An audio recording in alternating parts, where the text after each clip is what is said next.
Hey there, you guys. Just so you know, I live on a busy corner and there's a lot of outside noise. So if it trickles in, I'm sorry. Um, Let me grab my presentation really fast. Um, so I'm so it's like really good to be anywhere with you again, even if it's in a Zoom window. Um, so let's get cracking. I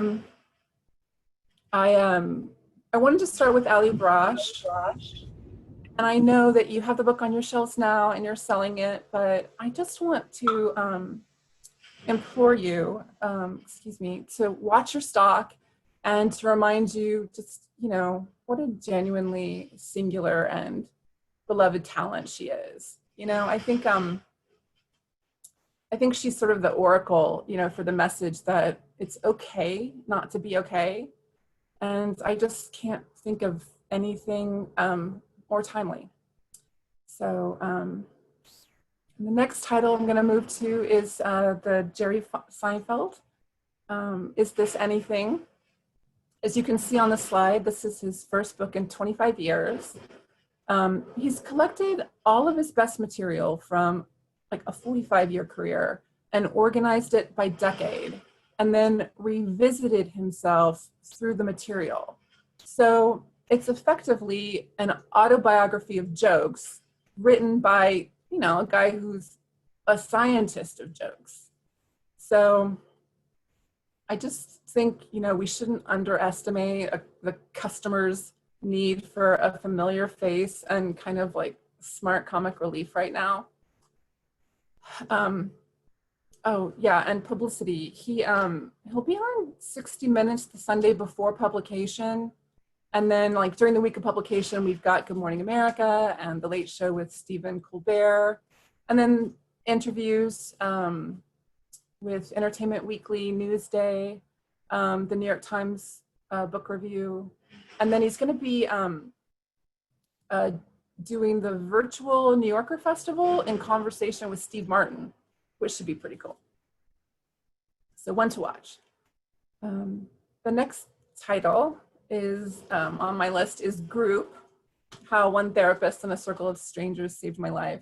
This is from Avid Press, and you might remember them. Their inaugural title as an imprint with Simon, excuse me, was Three Women by Lisa Tadeo. So this is another book from that new imprint. So Christy, our author, Christy Tate, graduates from law school at the top of her class.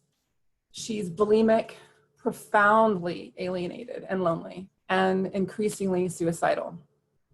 And then she meets Dr. Rosen, who is, I think it's safe to say, uncomfortably unconventional and demanding as a therapist.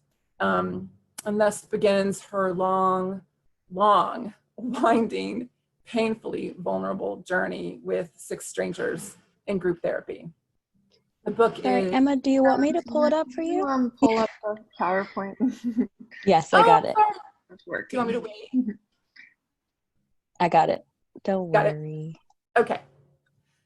So the book is raw and funny and shocking and just unrelentingly candid. I mean, it redefines what we mean by candid. But I think that the book is fundamentally a book that reminds us that while we're hurt by other people, we can be healed by them too. So I should also tell you that this title has been chosen by a well-known book club, the name of which I can't disclose yet, but it's one that definitely sells books, that I can tell you. The next title is She Come By It Natural by Sarah Smarsh, who's the author of Heartland. I think you can see on the slide. This book is full of affection and intelligence and humanity. It's basically like a love letter to Dolly Parton and her songwriting and her fans that also just happens to examine her popularity and her cultural importance. with real warmth and like joyful storytelling. Smarsh explores the feminism that spoke to the women in her own family, the feminism that Dolly Parton sang in her songs, stories about women who would otherwise go unheard, poor women, poor mothers, single mothers, the women sort of least valued by society yet essential to its success.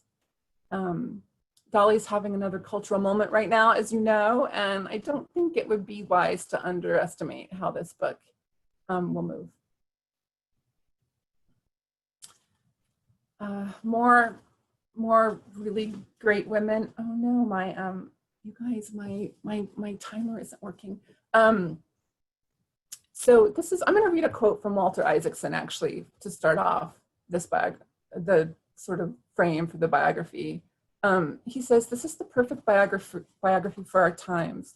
The story of a determined woman who willed herself to become a voice for the voiceless, a fighter for freedom, and a tribute for the nobility of America's true values. This comprehensive biography of Eleanor Roosevelt, filled with new information, portrays her in all of her glorious complexity. It's a wonderful read with valuable lessons about leadership, partnership, and love." This really, this is really the story of Eleanor Roosevelt's inner life. You know, one of the 20th century's greatest figures. And it kind of miraculously finds the sweet spot between a serious biography and an absorbing read. As Eleanor invented herself, she also happened to make herself a role model for a heartfelt and effective political engagement. I think this remains a really good time to revisit and celebrate powerful women and serious, dedicated public servants. And I think this is, speaking of sweet spots, this kind of book is the kind of book that Simon & Schuster makes work. So I would keep an eye on it. And then I'm going to read to you another quote. I'm just reading. This is Cary Grant, "A Brilliant Disguise."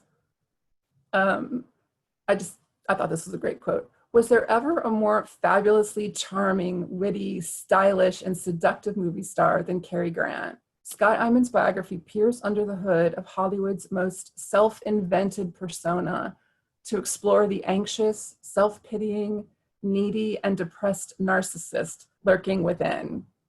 Eyman does so with empathy, critical admiration, and a deeply historical perspective that bring to life not just this remarkable performer, but the golden age of Hollywood that he dominated."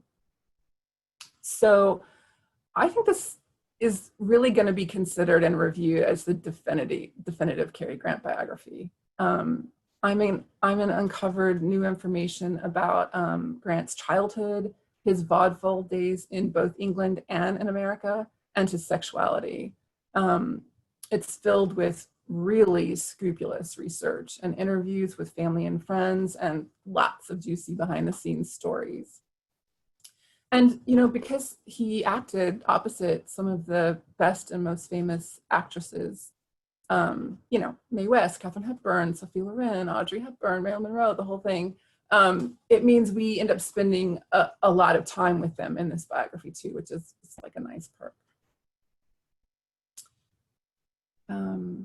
And it's a little pivot here between nonfiction and fiction.